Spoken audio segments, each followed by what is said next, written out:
So, just because we're a little behind schedule and won't take too much time, we'd just like to thank His Grace Rupanuga Prabhu for joining us. I won't take too much time to introduce him. Prabhu is very active across Canada, and we're very fortunate that he joined us here today. So, Hare Krishna. Hare Krishna.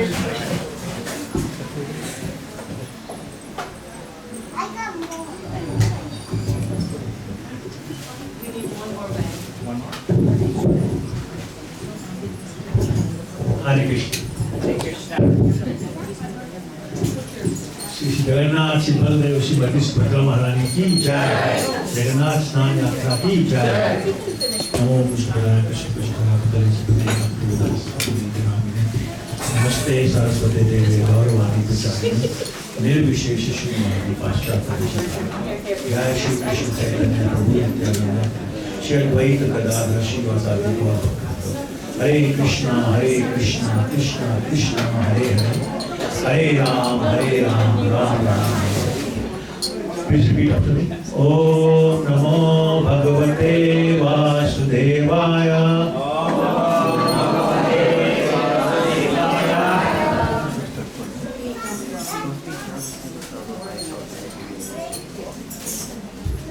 Om Namo Bhagavate Vasudevaya. Om Namo Bhagavate Vasudevaya.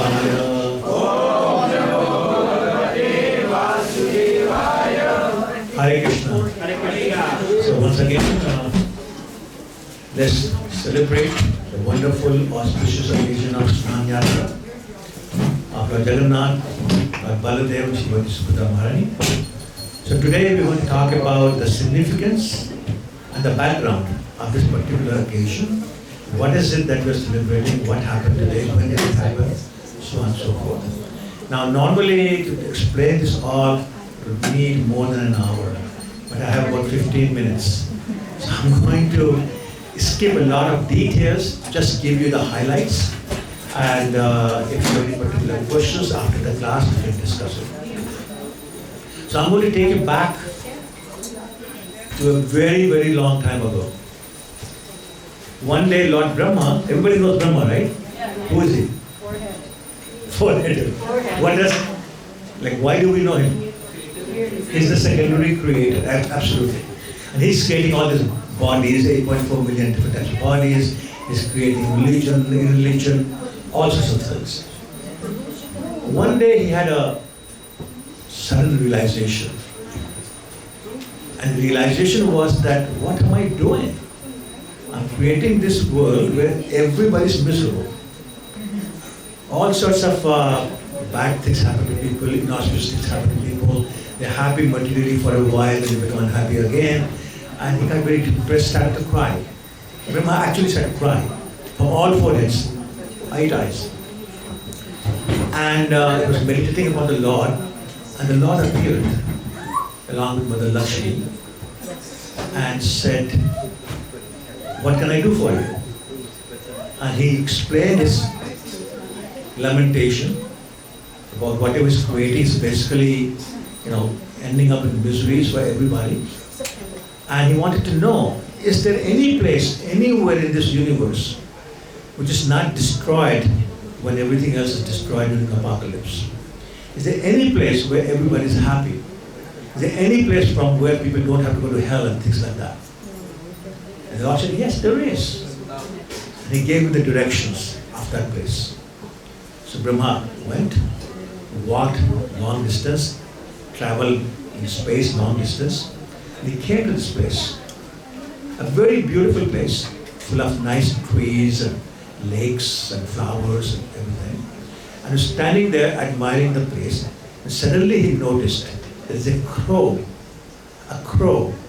sitting on the perch of a tree, who suddenly falls down. He falls down into a body of water known as Rohini Kund. Now crows are supposed to be an abominable creature. You have a lot of sins to take a body as a crow. Brahma noticed that as soon as the crow fell in the water, he suddenly took a 4-handed form, a Vishnuduta form. And then a airplane came and took him back to Vaikuntha. And Brahma was shocked, what's going on? And suddenly Yamaraj appeared. Who's Yamaraj? God of death. Okay, God of death. We'll go with that. and he was even more shocked than Brahma. And he started to complain to Brahma. And he said, what is this? I'm supposed to be the person responsible for punishing people for sinful activities. Now, Crow, we know, has committed lots of sinful activities. But suddenly he gets 400 form, becomes Vishnu Dutta, and goes back to the spiritual world. Then what is my duty? What's my role anymore if everybody's just going to go like that? Nobody's going to get punished for sinful reactions. And Brahma said, I have no idea. I have no idea what this place is and why this is happening. So they started meditating upon the Lord, and Mother Lakshmi appeared. And she said, let me explain to you what is this place. She said, this place is known as Shri Kshetra. Shri Kshetra. Kshetra means land or area. And she said, whoever lives here, upon leaving their body, they go back home to the spiritual world. If a person even lies down just to sleep, they get the result of going around the earth 7 times. If a person sings anything, could be a mundane song, you get the benefit of singing all the Vedic hymns. And Brahma said, but Mother, it's not making any sense. What is so important, what's so great about this place? And she said, this is the place where the Lord is residing for a long time. And I'm with him, obviously. And it's a beautiful, beautiful form of the Lord. So Brahma said, you didn't see it. So Brahma goes and takes darshan. And he's just amazed how beautiful this form of the Lord is. This deity is so beautiful. And so he says, can you tell me a little bit more about it? And she says, well, long time from now, you will help a king by the name of Indradyumna. And you'll know what to do at that time. Just help him install the deity he wants you to install. And then she disappeared. So Brahma said, okay, so they all went to their respective places.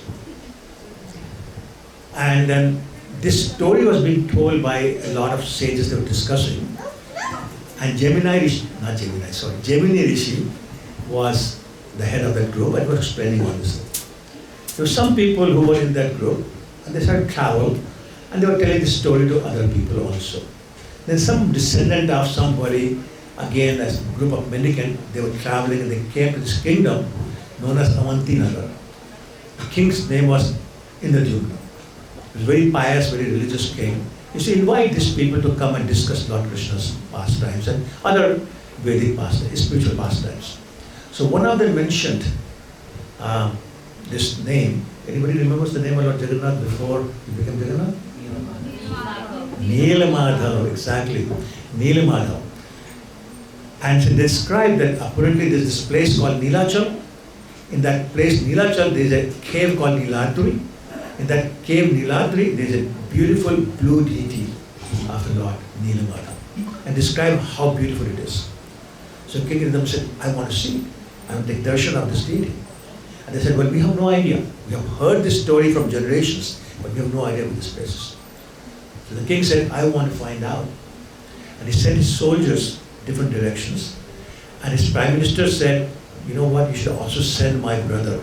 His name is Vidyapati. Very, very intelligent, knows everything. He will find this place for you. So he said, okay, you also go. So all the soldiers, Vidyapati, they all went different directions. Vidyapati went east, got to this place called Orissa. And he started hearing the story about Neelamadhav, but nobody knew where it is. So he kept walking, kept going, finally got to this village, which seemed very peaceful. So he said, I'm going to stay here for a while and see what's going on. So stayed there. After some time, the head of the tribe, the Shabbas, they came. He came and he said, how can I help you? And he said, I'm just here wandering around. So he said, you have come to my town, let me be my guest. And he invited him to come to his house. So he went to his house and after serving prasadam, he asked, how can I help you? And Jabari said, I've heard about this deity called Neelamadhav. I want to take a darshan. And the head of the Shabris, whose name was Vishwavasu, said, I'm sorry, that is not possible. It's very, very confidential. Not only that, I have heard that a king will one day come and take the deity away. And you work for a king, therefore I cannot show. So Vidyapati was very disappointed, he said, okay, but he stayed for a while. And then different versions of this story, but one version says that the daughter of Vishwavasu fell in love with this person and asked to get married to him, and the Vishwavasu then agreed, and they got married. After some time, Vidyapati said to his wife, your father knows where this Nilmadhav deity is. So can you tell him to show me? She said, of course. So she went to the father, who said no. Kept on going for some time. Finally, he said yes.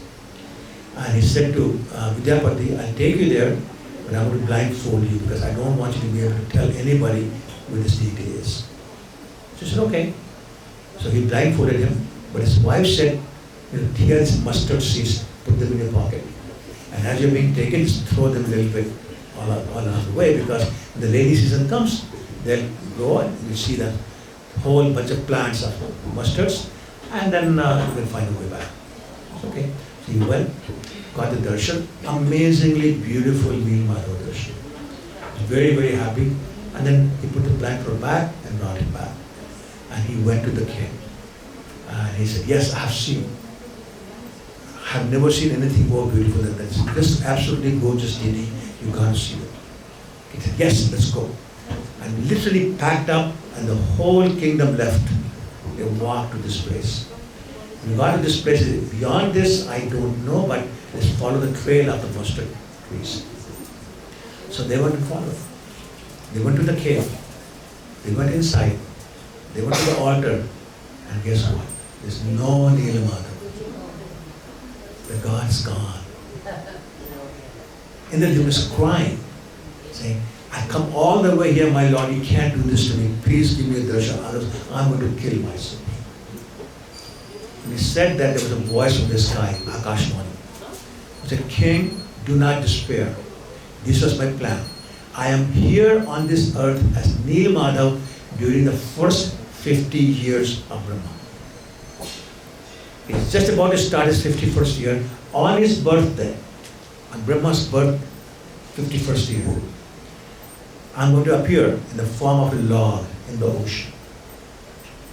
And that log is going to have very special symbols of Shankar Chakra Gadanpati, which is mace, conch shell, disc, and lotus flower.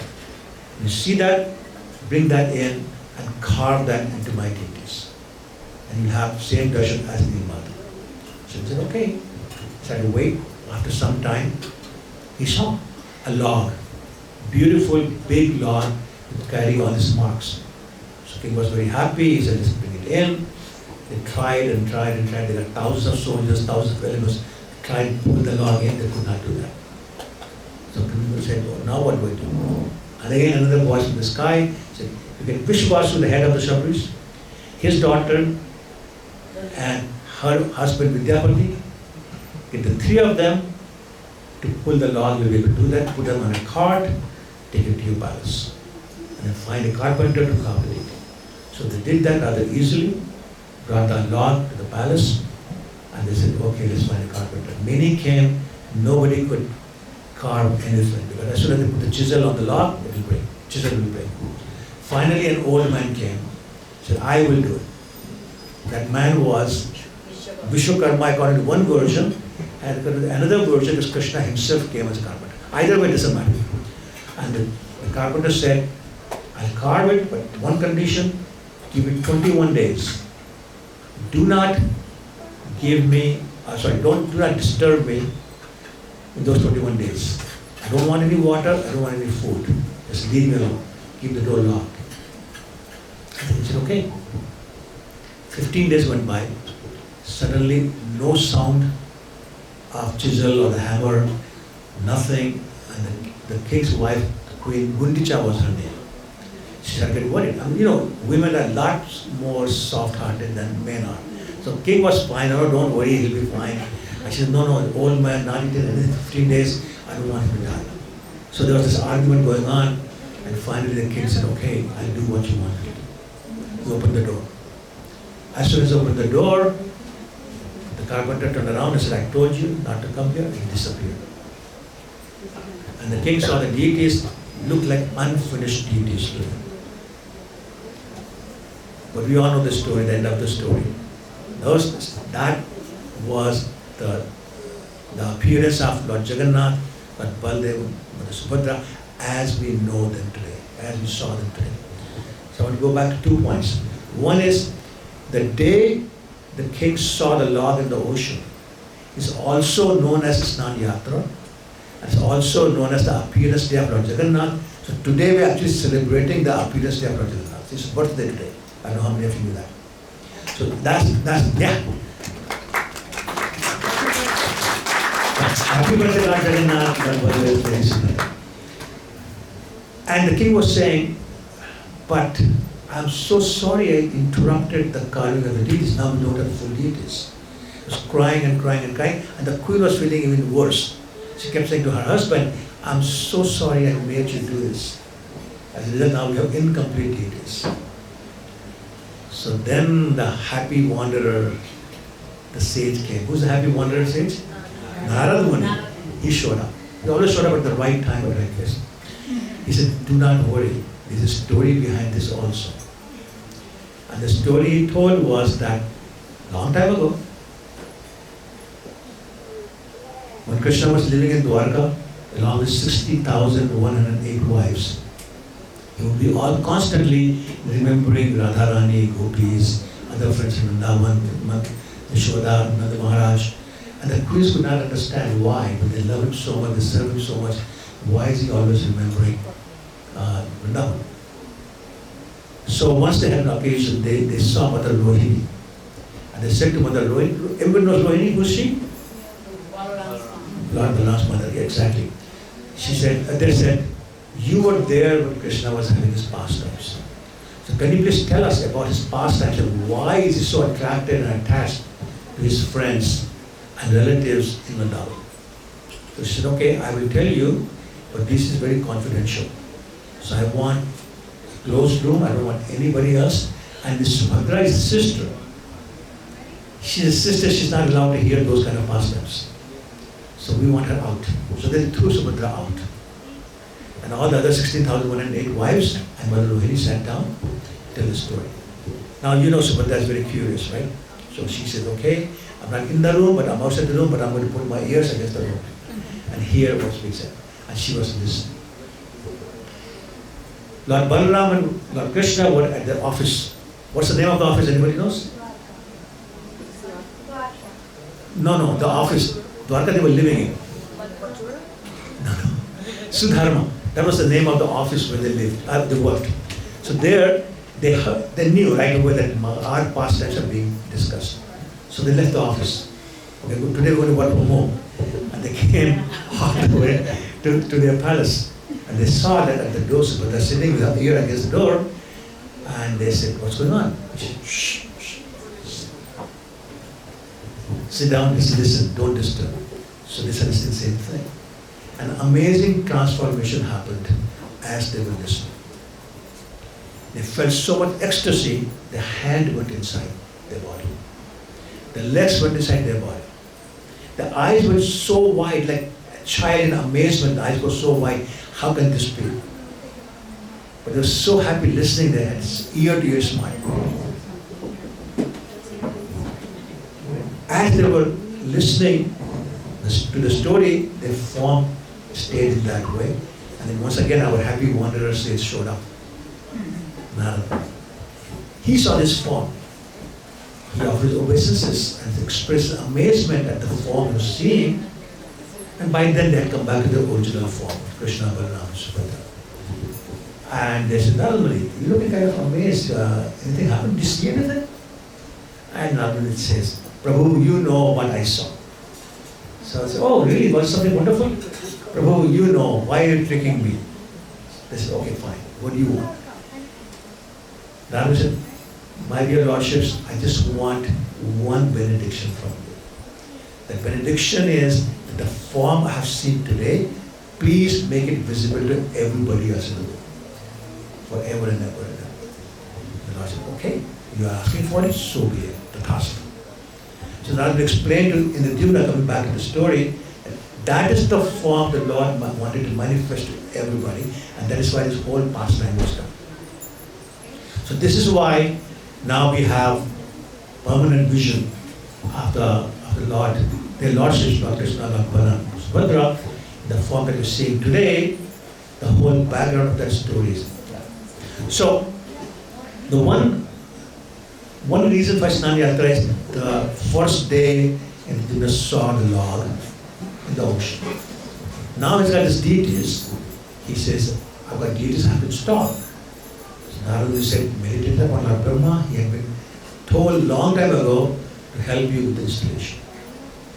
So then he meditated upon him. Lord Brahma appeared. Yes, I remember the whole thing. Perform yajnas. Perform 1,000 yajnas. Not one, not two. So, Prabhu, how much time I have? Can you help me with that? How much time? Can you ask them how much time I have? 5 minutes. 5 minutes? Okay, great. So, yeah, I don't need more. I know. So, he performed 999 yajnas. And I said, okay, stop. Before you do 1,001, you have to do something else. You'll find a deity of Lord Nrsimhadev. That's here, find it, build a temple for them.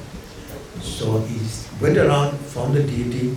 That was Ugra Nrsimhadev deity from Satyu. He made a temple for them, and the worship started. That temple, by the way, is still there. Anybody been there?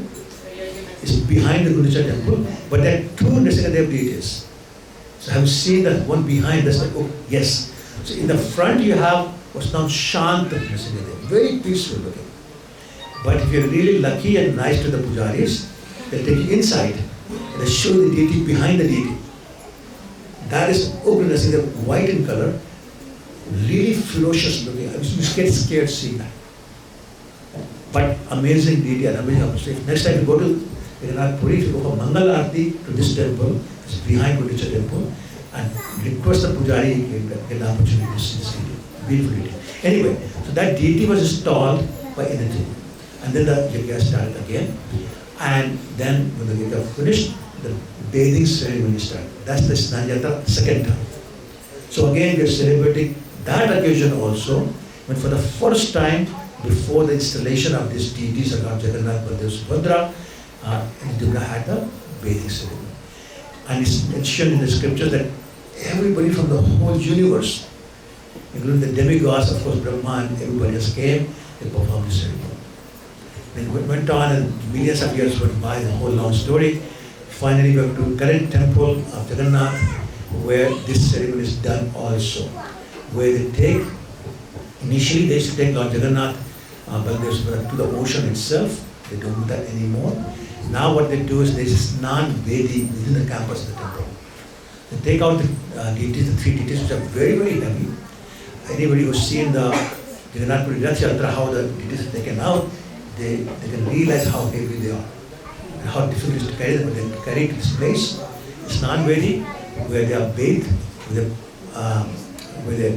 water from a special well known as Snan Kuam. Kuam is well, Snan is bathing. Very special well from that very special people who are assigned only this duty for the whole year. So the entire year they are doing nothing. For this one day they are employed to bring the water. And for that one day of work they paid the whole year. There are many, many people like that who have only one duty, but they get paid for the whole year. And for example, making the ropes to pull the rath, making the ropes to carry the lunch to the rath, so on and so forth. Some have duty only to light the fire for the ovens in the kitchen. Some have the duty to bring the water from the well, actually it's a pond, to the kitchen, so on and so forth. Only one duty, but they get paid for the whole year. That's an amazing thing about the other two. Anyway, so that bathing is done. Now what happens is, as you know, the wood deities, neem, and its color, it runs away as the water has been put on. Because every day with the bathe, they bathe in the mirror, not the real thing. This one day, they bathe in thousands of parts of water. So the color starts to run. So what they do is they enclose the place And only those who are bathing the Lord are supposed to go in there. Nobody else goes. They're supposed to bring any water, any food, anything like that. They take outside. And they give darshan once in a while. But just in case people get upset by seeing color running on the faces, not looking very nice, they give away a gajavesh. You know what a gaj is? Yeah. Elephant. So they give the form of an elephant. So they cover the face whenever people do darshan, so people see the gajavesh of the elephant form of the Lord. And then of course they finish the bathing and the coloring and all that. They take them back, and it's called anavsar for 15 days. The Lord is worshipped only by this particular caste who are the descendants of Vishwas. The actual Brahmanas are not allowed to go in this 15 days. The rest of the year they serve. For 15 days, these shepherds, they serve. They serve the Lord. And nobody is allowed to get darshan of the Lord. Now, just to give you the background, there was a devotee who was a worshipper of Lord Ganesh. He went to the king of Orissa and said, Ganesh is bigger than your Jagannath, so you should worship Ganesh. So there was some discussion, and the king said, okay, we'll talk some other time. So at night, the Lord came to the dream of the king and said, encourage this devotee to take my darshan tomorrow. So the king said, okay. He went to the devotee and said, please go and take darshan. And he was not very willing. He said, no, I'm only worshipper of Ganesh. I don't want to see anybody else. But he said, no, please do that. So the devotee went. He saw the Lord.